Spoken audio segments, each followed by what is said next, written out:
Košir kot kopilot, morda zato z uro zamude s kolajnama spet doma. Malo smo zavili na Tržič, pa smo pol prišli sem, tako da.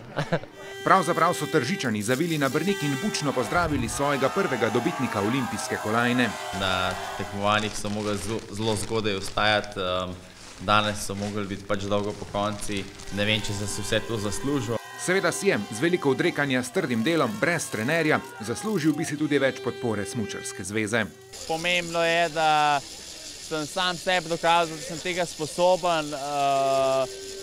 Zdaj vem, kako doseči take dosežke. Igre so bile za 30-letnega Žana zelo uspešne, a izziv za naprej ostaja. Vesel sem, da bom imel še možnost na naslednji olimpijadi poseči po zlatem odličju.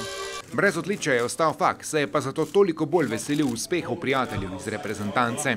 Tako je, v športu je kar kruto in tudi takrat, ko si jo najbolj želiš, jo verjetno ne dobiš. Ostajajo mu tekme na Pokljuki, a to pač niso olimpijske igre, poudarja Jakov.